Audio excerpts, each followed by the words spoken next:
जानकारी है ही। शनिवार को कचरू साहू की हत्या होती है, उसे पेड़ में टांग दिया जाता है, जिसके प्रतिक्रिया स्वरूप गांव के ही लोग रघुनाथ साहू के घर में आग लगाते हैं, उसकी हत्या हो जाती है। और ये जो घटना है इसे टाला जा सकता था, लेकिन पुलिस की लापरवाही और निष्क्रियता, अकर्मण्यता के कारण से एक दोनों घटनाएं घटी। रघुनाथ साहू के घर में जब आग लगाया जा रहा था, उस समय तरेगा के पुलिस स्टाफ वहाँ मौजूद थी। उसके बावजूद भी उसे रोके नहीं, बल्कि वो लोग वीडियो बनाते रहे, दूर में बैठे देखते रहे। रघुनाथ के परिवार वालों ने भी ये बातें मुझे बताई कि पुलिस वालों को कहते रहे, लेकिन कोई रोकने का प्रयास नहीं किया गया। जहाँ तक के कचरू साहू की हत्या की बात है, पुलिस ये कहना शुरू कर दी है कि वो आत्महत्या है, और उसके कारण से, क्योंकि वहाँ के जो घटना स्थल है, जिन्होंने भी देखा, सैकड़ों लोग उसको देखे थे और इस निष्कर्ष पर पहुंचे थे कि यह आत्महत्या नहीं, हत्या है, क्योंकि वहाँ संघर्ष के निशान भी थे। उसके मोबाइल टूटा हुआ था, उसके शरीर में खून के निशान थे, जो जिस गमछे में फांसी लगाई गई उस गमछे में भी खून के धब्बे थे। और वहीं पुलिस वालों ने कहना शुरू कर दिया कि यह आत्महत्या है, और इसके कारण से ये लोगों को समझ आया इस केस को भी दबाने की कोशिश हो रही है। जबकि गांव में रघुनाथ साहू का दबदबा था, आतंक था, लोग डरे हुए थे। जमीन का विवाद है, पंचायत का विवाद है, और बहुत सारे विवाद, सामाजिक विवाद भी उनके साथ होता रहा है, और अनेक प्रकार की चर्चाएं रघुनाथ साहू के खिलाफ में वहाँ गांव में हो रही है। तो पूरा जो प्रकरण है उसमें दो गुट हैं जिसके बीच ये लड़ाई चलती रही, और इसको रोकने में शासन प्रशासन असफल रही, और इस कारण से दोनों घटनाएं घटी। तीसरा जो घटना है उसके बारे में, वहाँ फिर पुलिस वहाँ गई और घर में घुस घुस के लोगों को उठाते गए, महिला को, पुरुष को, बच्चे को, मोटरसाइकिल को, और निकाल के बेतहाशा पीटते हुए उसे थाने में लाया गया, और थाने में लाकर वहाँ भी खूब पिटाई की गई। और पिटाई करने के बाद जब उन्हें न्यायिक हिरासत में जेल में भेजा गया, तो फिर इस लड़के क्या नाम है, प्रशांत साहू, इसकी मौत हो जाती है। और मौत होने के बाद उसे कोशिश यही, फिर भी उसमें पुलिस इस मामले में भी उसकी जो भूमिका है बेहद संदेहास्पद है। पुलिस के द्वारा बयान दिया जाता है कि इसको मिर्गी आ रही, जबकि गांव के लोग कह रहे हैं कि इसमें मिर्गी जैसी कोई बात है ही नहीं। तो ये पुलिस इस मामले को भी दबाने की कोशिश कर रही है, जो बेहद दुर्भाग्यजनक है। और परिवार वालों को इस डेड बॉडी को सौंपा नहीं गया। कल रात में जिस प्रकार से कांग्रेस साथियों ने मरचुरी के सामने जब बैठे रहे, गृह मंत्री हिम्मत नहीं हुई वहां जा सके, वो बाहर में ही टहलते रहे। लेकिन जब परिवार के लोग जो दिन भर से भूखे थे, उसको कुछ कांग्रेस जनों ने भोजन कराने के लिए होटल ले गए, ऐसे समय में भोजन भी नहीं कर पाए थे, और भारतीय जनता पार्टी के लोग परिवारजनों को उठा के ले गए। और उसके बाद रात को 2 बजे डेड बॉडी को यहाँ से ले जाया गया, और उसमें उसका नेतृत्व गृह मंत्री खुद कर रहे थे। दिन में क्यों नहीं ले गए? उनके परिवार के लोगों को क्यों नहीं सौंपे? अब सवाल ये उठता है, एक सवाल कचरू साहू के मामले में कि उसे हत्या आत्महत्या बता रहे हैं। उसकी लड़की का आवेदन है कि इसको सेकंड ओपिनियन ले जाए, डेड बॉडी को फिर से निकाला जाए क्योंकि दफनाया गया है, और चूंकि वो आत्महत्या नहीं हत्या है, इसलिए उसके डॉक्टर की टीम बना के उसकी जांच की जाए। ये पहली मांग। दूसरी बात ये है कि ये जब रघुनाथ के घर में हमला हुआ उस समय पुलिस की टीम वहां मौजूद थी, वो रोकने का प्रयास क्यों नहीं किए, ये जांच का विषय है। तीसरा, जो थाने के भीतर में महिलाओं के साथ कपड़े उतार के पिटाई करने के बाद मेल पुलिस के द्वारा भी पिटाई की गई, और ये मेरा नहीं बल्कि प्रशांत साहू के मां का आरोप है, जिससे हम लोग अभी मिल के आ रहे हैं, जो अंत्येष्टि में उसको जेल से उसको लाया गया, वो बता रही है तो बेतहाशा पीटा गया है और कपड़े उतार के पीटे गए हैं। हमारी डिमांड ये है कि जो तरेंगा थाना है उसके सीसीटीवी जब्त की जाए, उसके बारीकी से जांच की जाए। और अभी जब हम लोगों ने अध्यक्ष जी और हम सब आए तो शुरू से ही हमने जिला प्रशासन को, जेल प्रशासन को ये इंटीमेट कर दिए थे कि हम जो बंदी हैं द्वारीडीह गांव के, उनसे हम मिलना चाहते हैं कवर्धा जेल जाके, लेकिन प्रशासन का जो ढुलमुल रवैया है कि वो ये बताएंगे, वो बताएंगे, ये परमिशन देगा, वो परमिशन देगा, परिवार वाले मिल सकते हैं, वकील मिल सकता है, लेकिन जनप्रतिनिधि नहीं मिल सकते। इस प्रकार की तमाम बातें हैं। इसके पहले कितनी घटनाएं हुई है जिसमें हम लोग जाके जेल में बंदियों से मिले, चाहे धमतरी कांड हो, चाहे जगदलपुर का हो, सब जगह जाके हम लोग मिले हैं। और आज एक नया कानून आ गया है कवर्धा जिले में कि आप जनप्रतिनिधि हैं, वो बंदियों से नहीं मिल सकते। ये इस बात का संकेत है कि ये सरकार के द्वारा वहाँ के महिला पुरुष बच्चों को खूब बेदम पिटाई की गई है, उसे छुपाना चाहते हैं।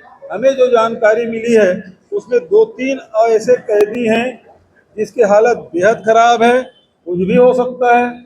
और ये घटना बेहद अमानवीय है। संवेदनशीलता नाम की कोई चीज नहीं है, क्योंकि महिलाओं को भी निर्वस्त्र करके पीटा गया, मारा गया है।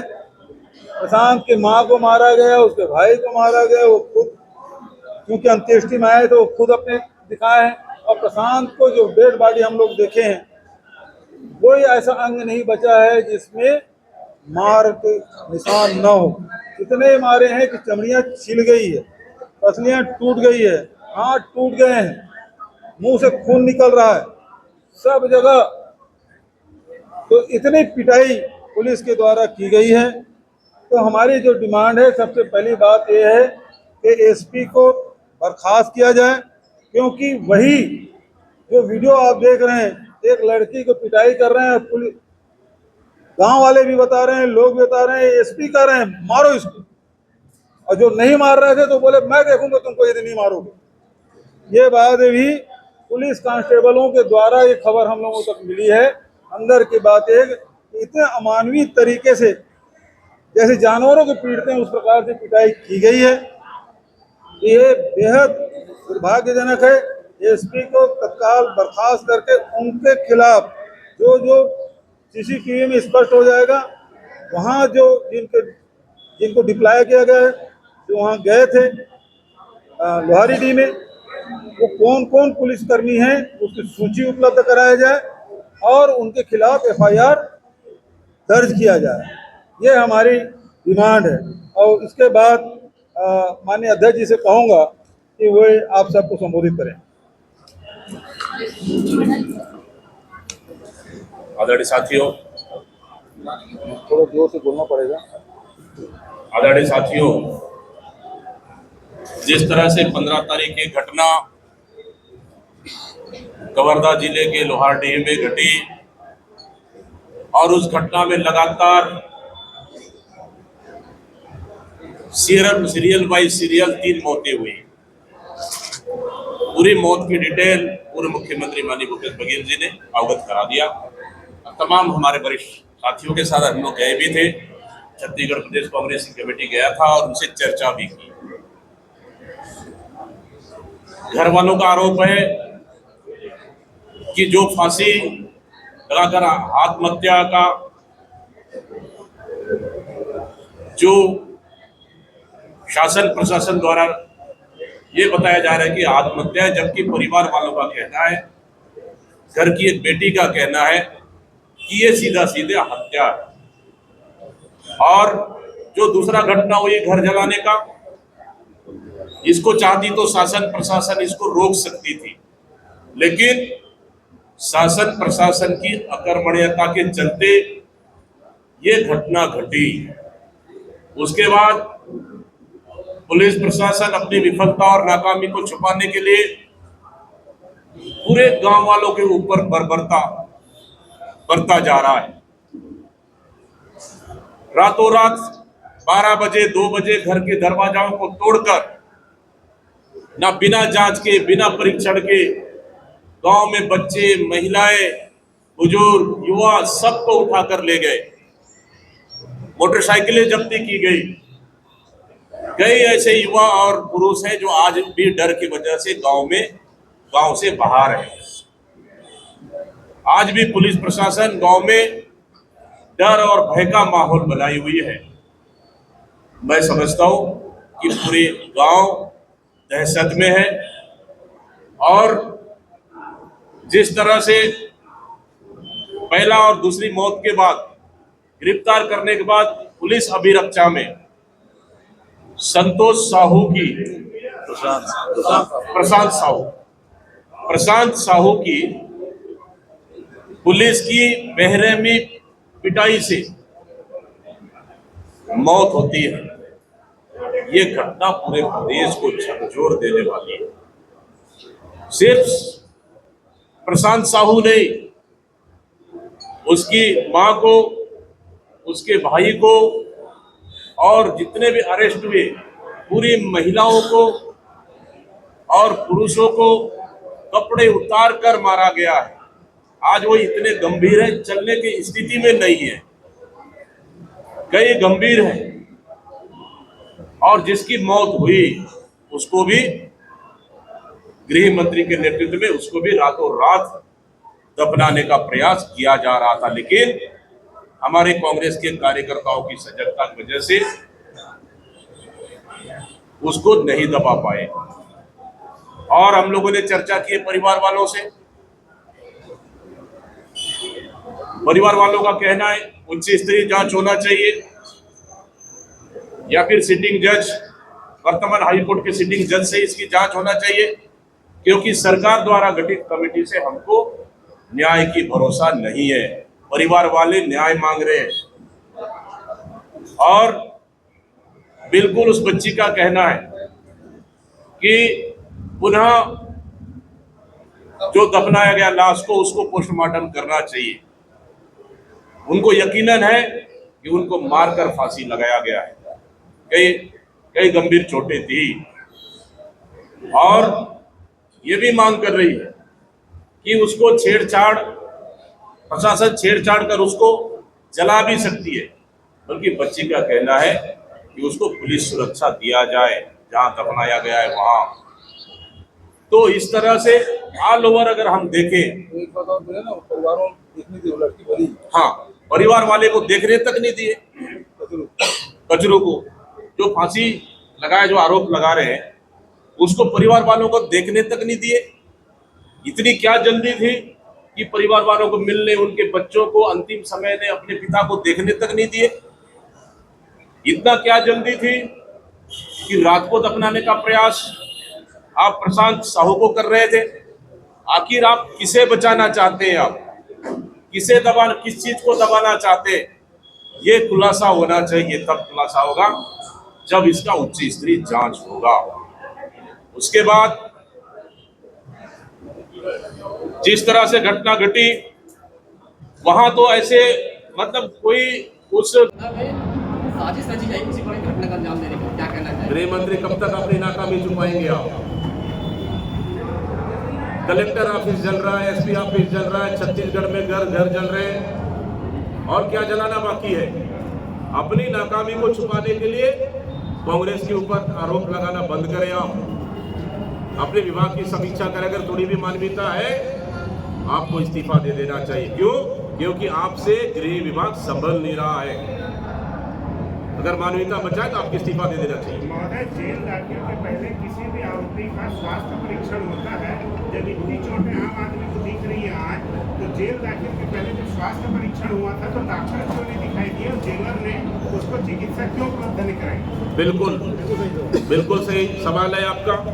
जेल दाखिले से पहले ये नियम है कि डॉक्टर परीक्षण करना चाहिए। क्या हुआ कि हम पूछ रहे हैं सरकार से। उसके बाद बेरहमी से आप पिटाई करते हैं, उसके बाद आप उनको जेल भेज देते हैं। आज गंभीर रहे हो, आज वहां लोगों को आप मिलने नहीं दे रहे, हमारे जनप्रतिनिधियों को मिलने नहीं दे रहे। आखिर आप किसे छुपाना चाह रहे हैं ये? उसके बाद जिस तरह से ये घटनाएं घटी, मैं समझता हूं सरकार पूरी तरह से इसको दबाने के लिए, लिपापोती करने के लिए लगी हुई है। बड़ी घटना है, गंभीर घटना है, और इस घटना से पूरे कवर्धा जिला सहमा हुआ है, पूरे प्रदेश सहमा हुआ है। इसलिए हम लोग चाह रहे हैं कि इसमें कांग्रेस पार्टी बड़ा निर्णय कर आगे, हम लोग 21 तारीख को पूरे प्रदेश बंद का ऐलान किया है, ताकि प्रदेश की जनता को हम ये मैसेज देना चाहते हैं कि ये सरकार पूरी तरह से कानून व्यवस्था को चलाने में नाकाम हुई है और पूरी तरह से फेलवर हुई है। कांग्रेस लाश पर राजनीति कर रही है। कांग्रेस लाश पे राजनीति नहीं करती है। कांग्रेस उस पीड़ित परिवार के साथ खड़ी है। कांग्रेस उस परिवार को न्याय दिलाने के लिए खड़ी है।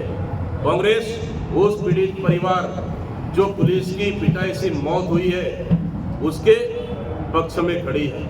क्या यहाँ पे क्या यही सुशासन है? यही सुशासन है विष्णु का सुशासन, जहां बेदम पिटाई किया जा रहा है, निर्दोषों को जेल भेज दिया, जब 12 बजे रात को 2 बजे रात को अरेस्ट किया जा रहा है। क्या आपने चिन्हांकित किए कि ये महिला, ये बच्चे, ये पुरुष, ये अपराधी है? क्या आपके पास वीडियो रिकॉर्डिंग है? क्या आपने पहचान किए?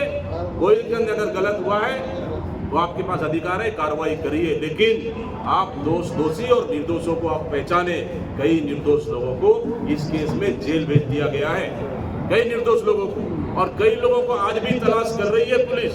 उनको परीक्षण करे। हम नहीं चाहते, जो अगर गलत है उस पर कार्रवाई होना चाहिए, लेकिन निर्दोषों को कार्रवाई करना बंद करे। और जिस तरह से गृह मंत्री का बयान है, ये दुर्भाग्यपूर्ण बयान है। इसी तरह के गृह मंत्री के हर घटना पे बयान आता है। इसी तरह के बयान से छत्तीसगढ़ में अपराधियों का मनोबल बढ़ा हुआ है। इसी घटना से छत्तीसगढ़ में अपराध बढ़ रहे हैं। इसी घटना से छत्तीसगढ़ में लगातार घटनाएं घट रही है। अगर गृह मंत्री जी थोड़े समय अगर मानवीयता है तो इस तरह का बयानबाजी में निवेदन करता हूं, इस तरह का बयानबाजी बंद करिए और अपने विभाग को संभालिए। लेकिन आपका विभाग नहीं संभल रहा है। आप मानवीयता का नाते हमारी मांग है कि आपको इस्तीफा दे देना चाहिए। 10 लाख उसके मुंह में गिरा है, 50 लाख दिया जाए, घर वाले नहीं बात और केवल उसी के क्यों? कजरू साहू परिवार को नहीं मिलना चाहिए, रघुनाथ के परिवार को नहीं मिलना चाहिए। हत्या तो उनकी भी हुई है, और कजरू साहू के 5 बच्चे हैं, वो माइनर हैं। उसी पत्नी को आपने जेल में डाल दिया, उसके बाद खाने का नहीं है। उसी सास आई है, उसको भी पिटाई की है, मैं देखा उसके सास मिला, उसको भी पिटाई की है। ऐसा कोई व्यक्ति नहीं है जो पुलिस की नज़र में आया उसके बाद उसकी पिटाई ना हो। तो सवाल ये है, गृह मंत्री ने बताया उसका क्षेत्र है कि कितने लोग जेल में हैं और कितने लोग गांव से गायब हैं, मिसिंग है, ये बता दें। ठीक है।